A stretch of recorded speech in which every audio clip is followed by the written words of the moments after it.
በስመ አብ ወወልድ ወመንፈስ ቅዱስ አሐዱ አምላክ አሜን። እግዚአብሔር የሚወዳችሁና የሚያከብራችሁ የልዑል እግዚአብሔር ቤተሰቦች ሁላችሁም በያላችሁበት ሰላም ለእናንተ ይሁን። ጌታችን ኢየሱስ ክርስቶስ ስለተቀበለው መከራ ቤተ ክርስቲያን እያስታወሰች ከሆሳዕና ጀምራ እስከ ትንሣኤ ድረስ ባለችው ሳምንት የምታነበው ግብረ ሕማም ይሄ ነው። ይህ ግብረ ሕማም ሁላችንም በዚያን ጊዜ ለመገኘት እድሉ ስለማይገጥመን በያለንበት ሁነን ከዓመት እስከ ዓመት በጸሎት መልኩ እንድንገለገልበት ደግሞም ጊዜው ሲደርስ ባለንበት ቦታ ሆነን ይሄንን እየሰማን አምላካችንን እንድናስበው ግብረ ሕማምን ወደ እናንተ በማስተላለፍ ላይ ነው ያለሁት። ሁላችሁም ይሄን ግብረ ሕማም እየተቀበላችሁ እያደመጣችሁ ለሌሎችም እንዲደርስ እንዲታረጉ በእግዚአብሔር ስም አሳስባችኋለሁ። ሰኞ ጠዋት 1 ሰዓት ላይ የሚነበበው ግብረ ሕማም ነው። በስመ አብ ወወልድ ወመንፈስ ቅዱስ አሐዱ አምላክ ድርሳን ዘቅዱስ ወብፁዕ ዮሐንስ አፈወርቅ በእንተ ዕፀ በለስ ዘይቤ ዘይትነበብ በዕለተ ሰኑይ ነግሐ ዘዕለተ ሕማማት። አንድ አምላክ በሆነ በአብ በወልድ በመንፈስ ቅዱስ ስም በሕማማት ሰሞን ሰኞ ጠዋት 1 ሰዓት ላይ ዕፀ በለስን ስለ ዕፀ በለስ የሚነበበው ክቡር ንዑር የሆነ ዮሐንስ አፈወርቅ የተናገረው ድርሳን ይሄ ነው። ተራ ቁጥር 1 ወሶበ ነጸረት ዓይነ ሀበ ኦም ዘባቲ ዘዚያሁ አንቅዕተ ማይ እስመኬ በእንቲአሃ ይትፌሳ ልብ ወየሐውር ኀቤሃ ብእሲ። ልዩ ልዩ የሆኑ የውሃ ምንጮች ባሉበት አጠገብ በዚያ በምትገኝ ዛፍ ላይ ዓይን በተመለከተ ጊዜ ስለ እርሷ ልብ ደስ ብሎት ወደ እርሷ ወደ ዛፏ ይሄዳል አለ። ተራ ቁጥር 2 ወሶበ ከማሁ አስተማስል ለእለ ይሰምዑ አንብቦ መጻሕፍት ቅዱሳት መጻሕፍትን በማንበብ ለሚያስተውሉ ሰዎች እንዲሁ ምሳሌ እመስላለሁ አለ። ተራ ቁጥር 3 እስመ ውእቶሙ በልቦሙ ወበህሊናሆሙ ይሰምዑ ውእተ ወለእለ ይሃለው በሥጋ ከማነ። እነርሱ በልቦናቸው በሐሳባቸው ይህንን ያስተውሉታልና እንደ እኛም በሥጋ ያሉትን ይሰማሉ አለ። እንደኛ በሥጋ ያሉትን ይሰማሉ ማለቱ እንደኛ መጻሕፍትን በተመስጦ የሚያነቡ ከመጻሕፍት ጋር የሚተጉ ልባቸው ከምስጢሩ ምስጢሩ ከልባቸው ጋር የተስማማላቸው ሰዎች ማለቱ ነው። ተራ ቁጥር 4 እስመ ህሊናሆሙ ወልቦሙ ስቁላን ለአንብቦ መጻሕፍት ክቡራት። የከበሩ መጻሕፍትን ለማንበብ ልባቸው ይሰቀላልና አለ። ልባቸው ይሰቀላልና ማለት በተመስጦ ያነባሉ። ምስጢሩ ከልባቸው ልባቸው ከምስጢሩ ጋር ተዋህዶ ልባቸው ወደ እግዚአብሔር እየተመለከተ በዚህ ዓለም እያሉ በዚህ ዓለም ያሉ የማይመስላቸው ማለት ነው። ተራ ቁጥር 5 ከማሁ ይደሉ ከመ ትኩኑ ፍቁራኔ የእዜኒ ስምዑ ዘኮነ በቢታንያ እምእግዚእነ ኢየሱስ ክርስቶስ ወበእንተ ዘገብረ መንከረ በዕፀ በለስ።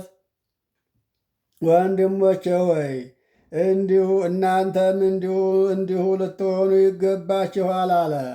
ይህ ማለት እናንተም መጻሕፍትን በምትሰሙበትና በምታነቡበት ጊዜ ልባቸው ከምስጢሩ ምስጢሩ ከልባቸው እንደተዋሃደላቸውና በተመስጦ እግዚአብሔር ስለ ሠራው ሥራና ጌታችን አምላካችን በዚህ ዓለም እየተመላለሰ ያስተማረውን ቃል በተመስጦ እንድትሰሙ እንድትመራመሩ ይገባችኋል አለ።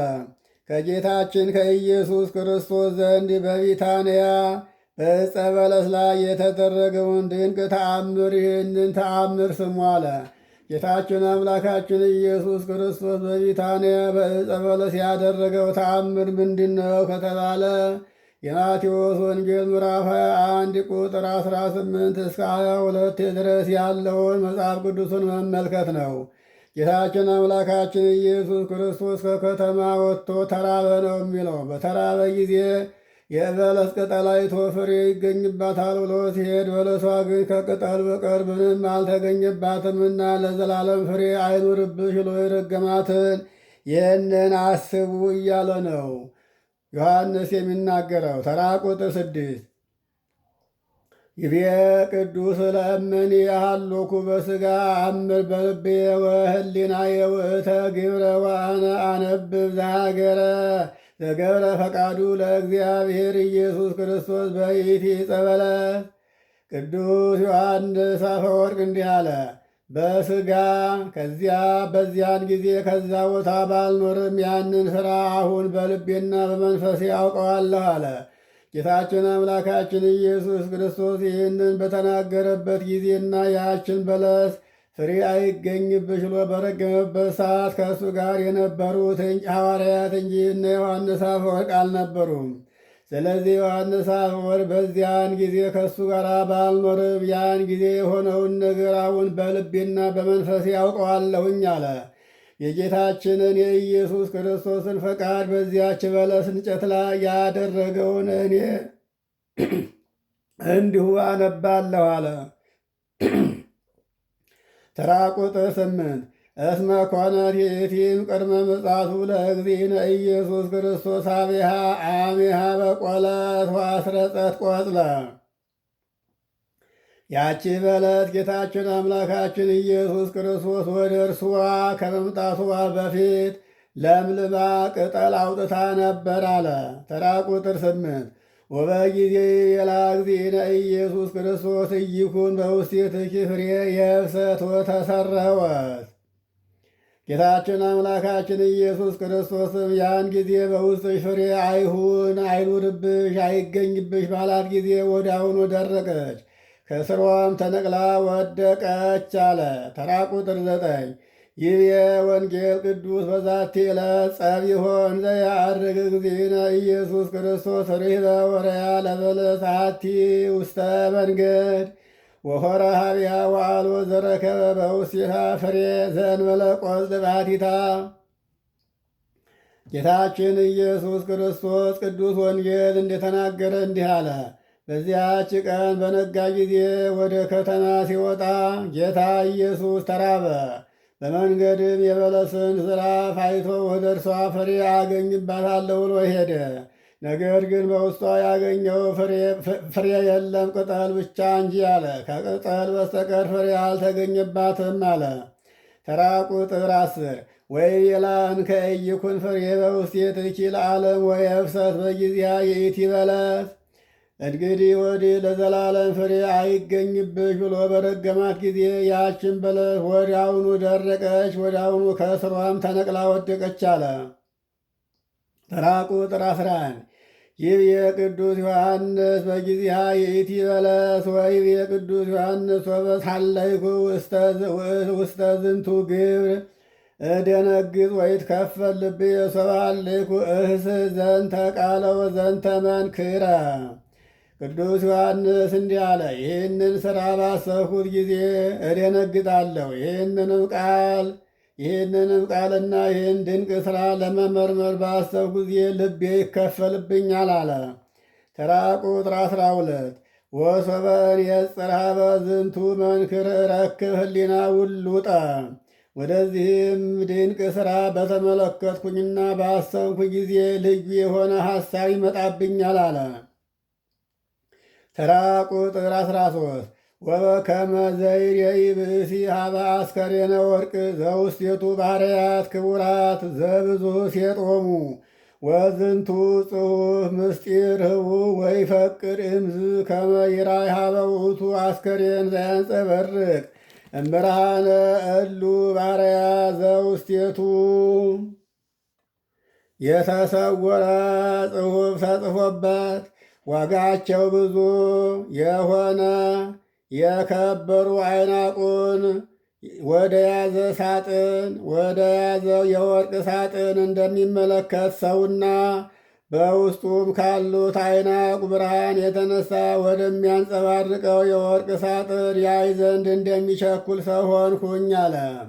በውስጡ ወርቅ አስቀምጠው ሳጥን የሰጡት የተሰጠው ነገር ምን እንደሆነ ማወቅ ስለሚቸኩል ከፍቶ እስከሚያዩ ድረስ እንደሚጓጓ እኔም እንደዛ ሆንኩኝ አለ። ተራ ቁጥር 14 ወካዕበ ይጓጉ ከመ ይራይ ሀበ ውእቱ አስከሬን ወሰናይቶ ይፈቱ ይራይ ወያእምር ውእተ ምስጢረ ዘጽሑፍ ውስቴቱ። ዳግመኛም በውስጡ ያለውን አይቶ መልካምነቱን ያውቅ ዘንድ በውስጡ የተጻፈውንም ምስጢር ይረዳ ዘንድ እንደሚቸኩልና እንደሚጓጓ ሰው ሆንኩኝ አለ። ተራ ቁጥር 15 ከማሁኬ አነኒ ኦሃዌ ሶበሪኩ ሀበ ዘይቤ ወንጌል ቅዱስ በዛቲ ዕለት ወውቱ ይጤያጤይቅ ለኩሉ። ወንድሞቼ ሆይ በዚህች ዕለት የከበረ ወንጌል የተናገረውንና ለሁሉም የሚያስረዳውን በተመለከቱ ጊዜ እኔም እንዲሁ ሆንኩኝ አለ። ይህ ማለት በዚህ አነጋገር በወንጌሉ ውስጥ ያለውን ምስጢር ጌታችን አምላካችን ኢየሱስ ክርስቶስ ያች ዕፀ በለስ የምታፈራበትን ጊዜዋን እያወቀ ፍሬ የምታስገኝበት ጊዜ እንዳልሆነ የቅጠል ጊዜ እንደሆነ እያወቀ በቅጠል ጊዜዋ ሄዶ ያችን በለስ የረገመበት ምክንያት እንደሆነ ውስጡ ስለተረዳኝ ምስጢሩን ለማወቅ ቸኮልኩኝ አለ። ተራ ቁጥር 16 ወርኢኩ በልቤ ሀበ ውእቱ ወፈቀደታ ነፍሴ ሀበ ውእቱ አእምሮ መንክር ወዜና ዘባቲ ይቤ ወንጌል ቅዱስ ወጸቢሖን ዘያርግ እግዚእ ኢየሱስ ሀገረ ርህበ። በልቤም ወደ እርሱ ተመለከቱ። የከበረ ወንጌል በነጋ ጊዜ ጌታችን አምላካችን ኢየሱስ ክርስቶስ ወደ ከተማ ሲወጣ ተራበ የሚል ዜናንና ድንቅ ሥራን ማወቅን ሰውነቴ ወደደች አለ። ይህ ድንቅ ምስጢር ነውና የማይራበውን አምላክ እንደተራበ ይሉታል፣ የማይጠማውንስ አምላክ እንደተጠማ ይሉታል። ትንሽ ዕዳ አበርክቶ ሰውን እየመገበ የታየ አምላክ ውሃውን ወደ ወይን የቀየረ አምላክ እንዴት ተራበ ተጠማ ብለው ያስባሉ። ተራ ቁጥር 17 ኦ ዝመንክር እንግዳ ዘይሴቲ ለኩሉ ብሔር ወዘአጽገበ መሃምስቱ ህብስት ለ50 ምትር ርህበኑ ዘአዘዘ ማየ ይኩን ወይነ ርህበኑ። ምን ይረቅ ምን ይደንቅ! ይህ እንግዳ ነው። ይህ እንግዳ ነገር ነው። ዓለምን ሁሉ የሚመግብና ከ5 እንጀራማ 5,000 ሕዝብን ያጠገበ ተራበ ማለት ነውን? ውሃንስ ወደ ወይን የቀየረ በእውነት ይህን ተራበ ብሎ ማሰብ ይገባልን አለ። ተራ ቁጥር 18 ዘከሰተ አዕይንተ እውር በጽውር ከመ ይርአይ ርህበኑ። ዓይኑ ይበራ ዘንድ የእውሩን ዓይን ጭቃ ቀብቶ ያበራ በውኑ ይህንን ተራበ ማለት ይቻላልን አለ። በዮሐንስ ወንጌል ምዕራፍ 9 ቁጥር 4 ላይ ዓይነ ስውሩን ጭቃ ቀብቶ በሰሊሆም ውሃ ታጥበህና ብሎ ወደ ሰሊሆም ሂዶ ታጥቦ ዓይኑን እንዲበራ ያደረገለት ጌታ እሱን ተራበ ብሎ ማሰብ ይቻላልን አለ። ተራ ቁጥር 19 ዘኬደ ዲበ ማዕበል ወሖረ ላዕለ ማይ ወኢረሳ እገሪሁ ርህበኑ። በማዕበል ላይ ሲራመድ እግሮቹ በውሃ ያራሱ በእውነት ይህን ተራበ ተብሎ ይታሰባልን አለ። ተራ ቁጥር 20 ዘገሰጸ ነፋሳተ ወታዘዙ ሎቱ ለግብሩ ወዘይሕዝ በቃሉ ዘንተ ኩሎ ርህበኑ። ነፋሳትን የገሰጸ ለቃሉም የታዘዙለት ይህን ሁሉ በቃሉ የያዘ እርሱ በእውነት ተራበ ተብሎ ይታሰባልን አለ። ተራ ቁጥር 21 ወፎ ይቤ ኢሳይያስ እግዚአብሔር ዘላለም ይርህ ወይጸምዕ ወይየክም። ነቢዩ ኢሳይያስ እግዚአብሔር ለዘላለም አይራበም አይጠማም አይደክምም ብሎ የተናገረለት ሲሆን እሱ በእውነት ተራበ ተጠማ ደከመ ተብሎ ይታሰባልን አለ። ተራ ቁጥር 22 ወመጻሕፍት ቅዱሳት ስም ላዕሌሁ ከመ ክርስቶስ አምላክ ውእቱ በከመ ይቤ ዮሐንስ ወንጌላዊ ቀዳሚሁ ቃል ውእቱ ወውእቱ ቃል ሀበ እግዚአብሔር ውእቱ ወእግዚአብሔር ውእቱ ቃል ክርስቶስ አምላክ እንደሆነ የከበሩ መጻሕፍቶች ይመሰክራሉ። ወንጌላዊ ቅዱስ ዮሐንስም ያ ቃል ቀዳማዊ ነው፣ ያ ቃል በእግዚአብሔር ዘንድ ነበረ፣ ያ ቃልም እግዚአብሔር ነው ብሎ እንደተናገረ የዮሐንስ ወንጌል ምዕራፍ 1 ከቁጥር 1 ጀምሮ ተራ ቁጥር 23 ወፎ ርህበ አምላክ በእንተ አርአያ ገብር ዘአዝገበ 50 ምዕተ በመለኮቱ ወበፈቃዱ መጻ ሀበ ጸበለስ ከመሰብ ወሎቱ ክሱት ውስተ ኩሉ መካን ዘበመለኮቱ ምሉእም በመለኮቱ 5000 ሕዝብ ያጠገበ አምላክ በሰዋርያ እንዴት ተራበ ለእርሱ ሁሉ የተገለጠ ነውና፣ በመለኮቱም በሁሉ ቦታ ምሉ ሲሆን ወደ ዕፀ በለስ ፈቃዱ እንዴት መጣ አለ። ተራ ቁጥር 24 መጽሐበ ዕፅ ዘአልቦ ፍሬ ከመሰብ ወአይበሳ በቃሉ ከመ አምላክ እንደማያውቅ ሰው ሆኖ ፍሬ ወደ ሌላት በለስ መጥቶ አምላክ እንደመሆኑ በቃሉ ረግሞ አደረቃት አለ። መጀመሪያውኑ አምላክ ሆኖ ሳለ ፍሬ እንደማታፈራ እያወቀ ጊዜዋና ሰዓቷ የቅጠል ጊዜ እንደነበረ እያወቀ ወደ በለሲቱ መጣ። እንደ ሰውም ረገማት አለ። እንደ አምላክነቱም ወዳውኑ ደርቃ ከስሯ ተነቀለች አለ። ተራ ቁጥር 25 ወይቤላ ኢይኩን ፍሬም ውስቴትኪ እስከ ለዓለም ወወፃ ትእዛዝ ምስለ ብሂል ወእምዝ የብሰት ይእቲ በለስ በጊዜሃ እስከ ዘላለሙ በውስጥሽ ፍሬ አይገኝብሽ አላት። ትእዛዝም ከነገር ጋር ወጣ። ወዲያውኑ ያች በለስ እንደ አምላክነቱ ደረቀች፣ ከስሯም ተነቀለች አለ። ተራ ቁጥር 26 ቃል እሰ ቃለ ብእሲ ውእቱ ወምግባር እሰ ግብረ መለኮት ውእቱ። ቃሉስ የሰው ቃል ነው፣ እንደ ሰውነቱ በቃሉ ተናገረ። ስራው ግን አምላካዊ ነው። እንደ አምላክነቱ ወዳውኑ ደርቃ ከስሯ ተነቀለች አለ። ተራ ቁጥር 27 ወባቱ አሃዊ ብዙሃን እምፈካርያን ወሐሳሰያን ተናገሩ በእንተ ዝንቱ ዕፀ በለስ። ወንድሞቼ ሆይ ነገር ግን ከተርጓሚዎችና ከተመራማሪዎች ስለዚህች የበለስ ዛፍ በብዙዎች ተናገሩ። ተራ ቁጥር 28 በከመ እብል አዲ አንሰ ዋኮ ዘአሃብ እምኔክሙ ምንተኒ። እኔም እንደምናገረው ደግሞ ከእናንተ ምንም የምሸሽገውና የምሰውረው ነገር የለኝም አለ። ተራ ቁጥር 29 እምዘፈቅድ አብጽሕ ለክሙ ወእዜኑክሙ በከመ ክህልክሙ። እናንተ እንደምትችሉት መጠን እነግራችሁና አደርስላችሁ ዘንድ እንደምፈቅድ እወዳለሁ አለ። ተራ ቁጥር 30 እስመ ኢኮነ ዝንቱ ቃል ሕጹጸ እምቃል ዘይቤ ወንጌል ቅዱስ አላ እምብዛ ምስጢር ህቡ ዘአብርሃ ሊተ ተናገርኩ በዘፈቀርኩ እንብብ። ይህ ቃል የከበረ የወንጌል ቃል ነው። ወንጌል ከተናገረው ፈጽሞ አይጎልም አለ። ወንጌል አይጎልምና እኔ የምናገር ዘንድ እንደምፈልገው የተሰወረ ምስጢር የገለጠልኝን እግዚአብሔርን አመሰግናለሁ። እግዚአብሔርንም እያመሰገንኩ ተናገርኩኝ እንጂ አለ። ተራ ቁጥር 31 አኮኑ ዘይቤ ዛቲ ዕፀ በለስ ትይበት ወየብሰት ኢይክልኑ ከመ ይበላ ታፍሪ በጊዜሃ ወባቱ ምንተ ዘአበሰት ዛቲ ዕፅ እስመ ኢኮነ መዋዕለ ፍሬሃ መዋዕለ ፍሬሃ ጊዜሃ። ያች የበለስ እንጨት ትድረቅ ብሎ የደረቀች አይደለምን? ወዲያውኑ ስታፍራ ቢላት ማፍራት አትችልምን አለ።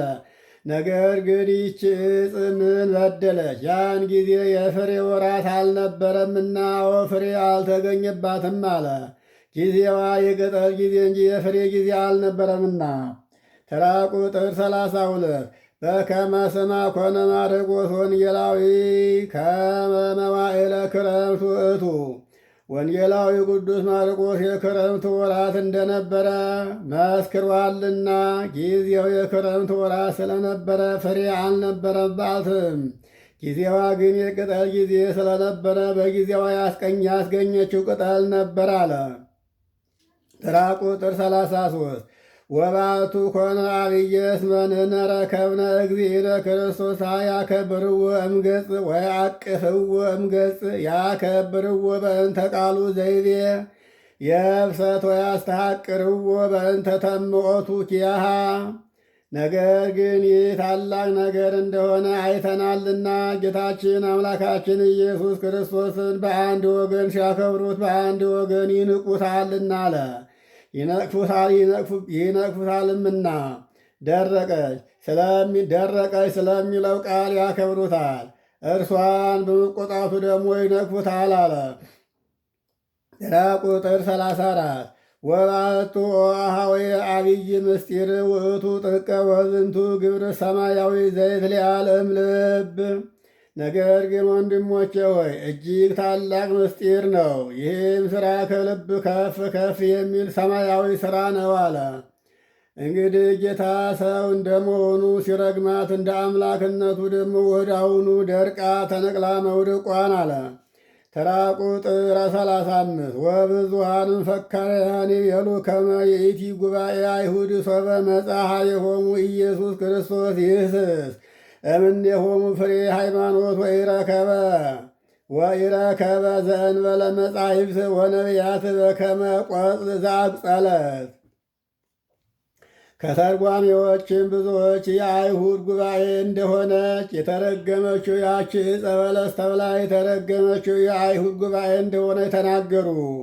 ጌታ ኢየሱስ ክርስቶስ የሃይማኖት ፍሬ ይሻ ዘንድ ወደ እነርሱም በመጣ ጊዜ እንደ ለመለመች ቅጠል አድርጎ ከመጻሕፍተ ኦሪት ከነቢያት በቀር አላገኘባቸውም አለ። እነሱ ኦሪቱን ያውቃሉ፣ መጻሕፍቱን ይዘውታል፣ ያነቡታል እንጂ ከምስጢሩ ጋር አልተገናኙምና ቤተ አይሁድን ጉባኤ አይሁድን በዚያች በበለስ አምሳል ረገም አለ። አሁንም ቅጠል እነሱ ቃሉን ኦሪቱን ብቻ ይዘዋል እንጂ ኦሪት ስለምን እንደተናገረች ኦሪቱ ስለምን እንደተጻፈ አላስተዋሉምና ለዘላለም ፍሬ አይገኝብሽ ብሎ የረገማት የአይሁድን ጉባኤ ነው አለ። ተራ ቁጥር 36 ወይቤላ ኢይኩን ውስቴትኪ ፍሬ ለዓለም ወየብሰት ለዘላለሙ ፍሬ አይገኝብሽ አላት። እሷም ወዲያውኑ ደረቀች።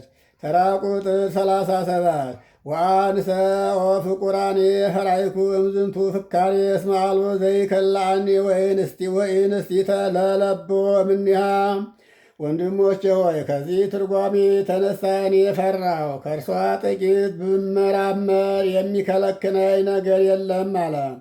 ተራ ቁጥር 38 እፎኑ ረገመ እግዚእ ኢየሱስ ጉባኤ አይሁድ ወውእቱ ውስተ ዘይቤለነ ባርኩ ወይ ትርግሙ በእፎች ረገመ እግዚእ ኢየሱስ ዘንተ ጉባኤ አይሁድ ወአይጎለ። የአይሁድን ጉባኤ ጌታችን ኢየሱስ ክርስቶስ እንዴት ሊረግም ቻለ?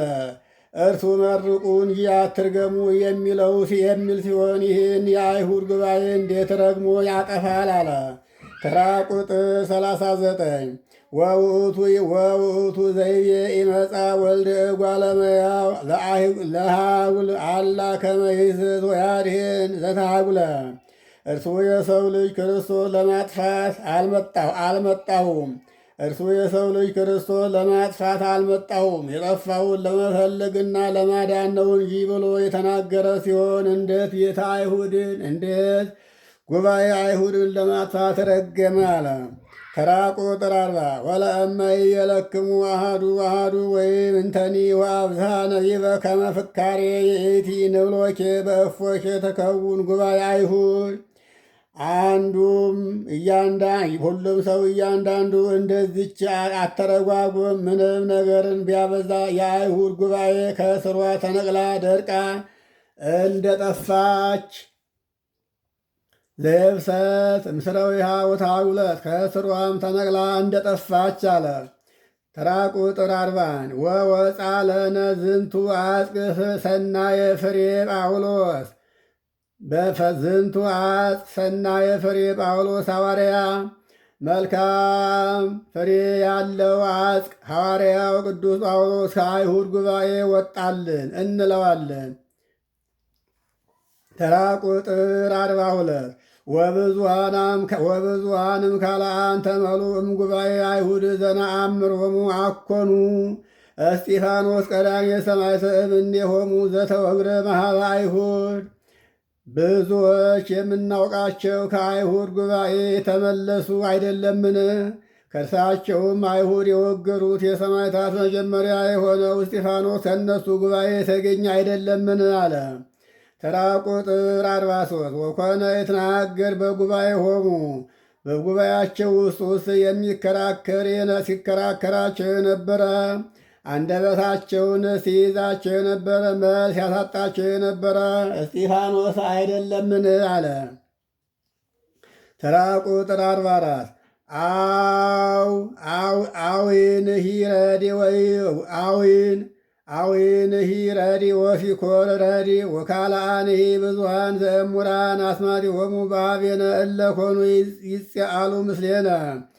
አዊንና ሲኮር የተባሉ አርድእት ሌሎችን ብዙዎች ስማቸው በእኛ ዘንድ የታወቁ ከእኛ ጋር እንደኛ መከራ የሚቀበሉ የተጠሉ ከአይሁድ ጉባኤ የመጡ ያሉ አይደለምን? አለ። ተራ ቁጥር 45 ወባሕቱ አንሰ እብለክሙ እስመ እግዚአብሔር ኢሃደገ ጸውዖ ሕዝበ አይሁድ እስከ ይእዜ እስመ ጳውሎስ ሐዋርያ ስምዕ በውስተ መልእክቱ እንዘይብል። ነገር ግን እስከ ዛሬ እግዚአብሔር ከአይሁድ ወገን መጥራትን አልተውም አላቆመም። አሁንም ከተረገመችው ጉባኤ ሰዎችን እየመለመለ እያመጣ ነውና ጳውሎስ ሐዋርያው በመልእክቱ እንዲህ ብሎ መስክሯልና ጳውሎስም እንጂ የመጣው ከአይሁድ ጉባኤ ነው አለ። ተራ ቁጥር 46 እስመ እግዚአብሔር ኢሃደገ ሕዝቦ ሐሰ አኮኑ አነሂ እስራኤላውያን ዘራ አብርሃም ወነገደ ብንያም ይገደፈ እግዚአብሔር ሕዝቦ ዘአግረመ አእምሮ። እግዚአብሔር ወገኖችን ጣላቸውን? አልጣላቸውም። እኔ ከብንያም ወገን የምሆን የአብርሃም ዘር እስራኤላዊ አይደለሁምን? እንግዳስ አስቀድሞ የወደዳቸውን ሕዝቡን እግዚአብሔር አልጣለም ብሎ ሐዋርያ ቅዱስ ጳውሎስ እንደተናገረ አለ። ተራ ቁጥር 47 ወባሕቱ አሰፈወሙ እንዘይብል ሰበ ተፈጸመ ኩሉ አሕዛብ አምኑ ወከመዝ ይድህኑ ኩሉ እስራኤል። ነገር ግን ሁሉም በተፈጸመ ጊዜ አሕዛብ አመኑ ብሎ ተስፋውን ሰጣቸው። እንዲሁም ደግሞ እስራኤል ሁሉ ይድናሉ አለ።